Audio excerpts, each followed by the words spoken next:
سیدنا فاروق اعظم سب کہہ دو رضی اللہ تعالیٰ عنہ۔ حضور فرماتے لو کان، اگر میرے بعد کو نبی آنا ہوتا تو عمر نبی بن کر آتا، یہ شان ہے ان کی۔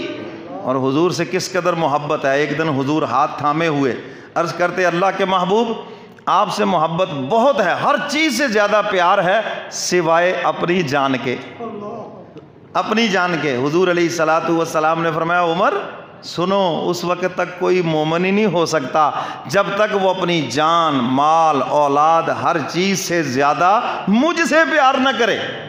عرض کیا اللہ کے محبوب جان سے بھی زیادہ آپ پیارے ہیں؟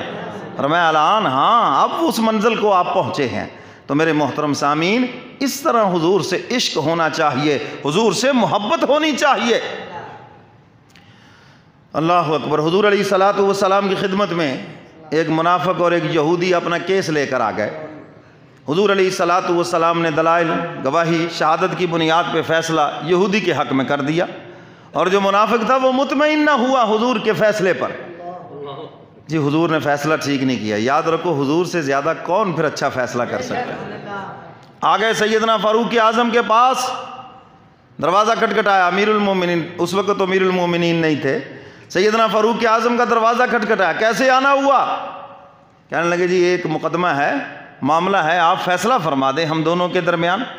آپ بات سننے لگے۔ وہ یہودی کہنے لگا عمر ایک منٹ ٹھہرنا، ہم اس سے پہلے حضور کے پاس بھی گئے تھے اور ہم نے حضور کو ساری بات بتائی تو حضور نے میرے حق میں فیصلہ کر دیا۔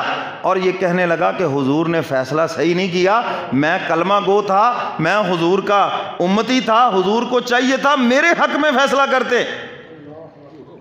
آج بھی یہ بیماری ہے یہ نہیں؟ کیوں جی؟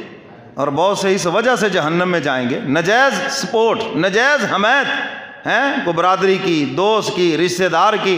یہ دیکھو کہ سچ کیا ہے، حقیقت کیا ہے۔ یہ کیا کر رہے ہو؟ تم نے برادری کی قبر میں نہیں جانا، رشتہ داروں کی قبر میں نہیں جانا، اپنی قبر میں جانا ہے اور اپنے کیے کا جواب دینا ہے۔ یہی چیز تو ہمیں سکھائی گئی ہے، جب بھی بات کرو تو انصاف کی بات کرو۔ تو سیدنا فاروق اعظم رضی اللہ تعالیٰ عنہ نے بات سنی تو میں اچھا حضور نے فیصلہ تمہارے حق میں کر دیا جی، یہ مطمئن نہیں ہے حضور کے فیصلے کے اوپر۔ تو میں اچھا ذرا ٹھہرو، میں تمہارا فیصلہ ابھی کرتا ہوں۔ گھر تشریف لے گئے اور اندر سے تلوار لے کر آئے اور آ کر اس منافق کی گردن اڑائی اور یہ اعلان کیا حضور کے فیصلے کے بعد جو عمر کے پاس فیصلہ کرانے کے لیے آئے گا اس کا فیصلہ پھر عمر کی زبان نہیں، عمر کی تلوار ہی کرے گی۔ شور برپا ہو گیا مدینہ میں، اوئے ہوئے ہوئے ہوئے، کلمہ گو کی گردن اڑا دی جی، کلمہ گو کی گردن، کلمہ پڑھتا تھا وہ تو جی۔ طلبی ہو گئی بارگاہ رسالت میں سیدنا فاروق اعظم کی۔ حضور علیہ الصلوۃ والسلام نے فرمایا عمر یہ کیا کیا تم نے؟ وہ کلمہ پڑھنے والا اور تم نے گردن اڑا دی۔ عرض کیا اللہ کے محبوب یہ لوگ آپ کے پاس آئے فیصلے کے لیے اور آپ نے فیصلہ فرما دیا اور یہ آپ کے فیصلے پہ مطمئن نہیں، اور آپ کے فیصلے پہ جو مطمئن نہ ہو پھر اس کا فیصلہ عمر کی زبان نہیں، عمر کی تلوار کرے گی، آج بھی اور آئندہ بھی۔ باقی آپ جو فرمائے میں حاضر ہوں۔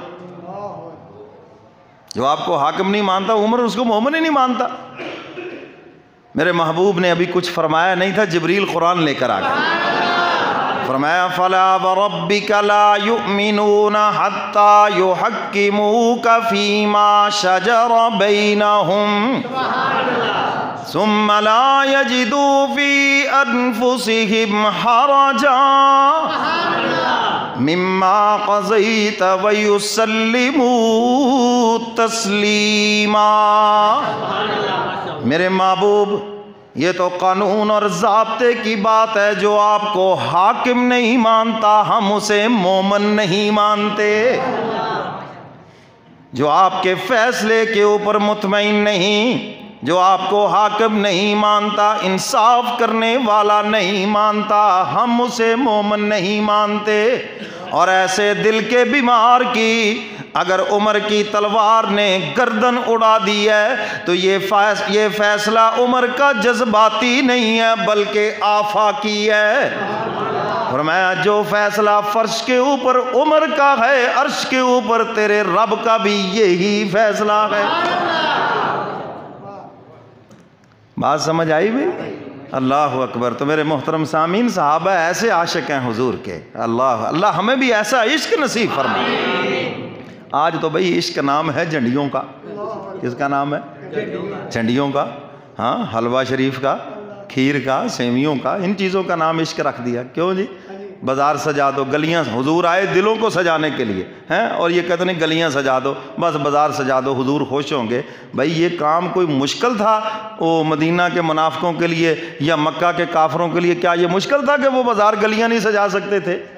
اس کا مطلب یہ ہے کہ حضور کچھ اور چاہتے تھے، اور وہ ہے دلوں کو سجانا اللہ کی توحید سے اور کملی والے پیغمبر کی محبت سے۔ دلوں کو ان چیزوں سے سجاؤ، اس سے حضور خوش ہوں گے۔ اللہ اکبر۔ ایک صحابی رسول آخری وقت حضرت سعد بن ربیع، احد کی جنگ میں حضور فرماتے جاؤ پتہ کرو میرے اس صحابی کا، لاشوں کے ڈھیر میں پڑے ہیں۔ ایک صحابی آواز سعد کہاں ہو؟ حضور یاد کر رہے ہیں۔ کیا خوش نصیب ہیں جنہیں حضور یاد کر رہے ہیں، سبحان اللہ۔ ان کے پاس پہنچتے ہیں، ایک ہاتھ بلند ہوا لاشوں کے ڈھیر میں، کہنے لگے زندگی کے چند سانس باقی ہیں، حضور کی خدمت میں سلام عرض کرنا، اور عرض کرنا کملی والے پیغمبر ہم آپ کے مشکور ہیں، ہم بت پرست تھے، آپ نے ہمیں خدا پرست بنا دیا۔ ہم تو در در پہ ٹھوکریں کھانے والے تھے، آپ نے ہمیں موحد بنا دیا، خدا کا عاشق بنا دیا، ہم آپ کے شکر گزار ہیں۔ اور کہنے لگے جاؤ، مجھے کیا دیکھ رہے ہو، کیا میری باتیں سن، جلدی کرو جاؤ حضور کا دفاع کرو، اور کوئی کافر حضور تک پہنچنے نہ پائے۔ اگر کوئی حضور کو نقصان پہنچ گیا تو تمہارا قیامت کے دن کوئی بھی عذر قبول نہیں ہوگا۔ بس یہی باتیں کرتے کرتے جام شہادت نوش کر گئے۔ تو حضور علیہ السلام نے موحد بنایا، اللہ کا عاشق بنایا۔ اور ایک کہنے والے نے خوب کہا ہے، سنا دیں آپ کو، در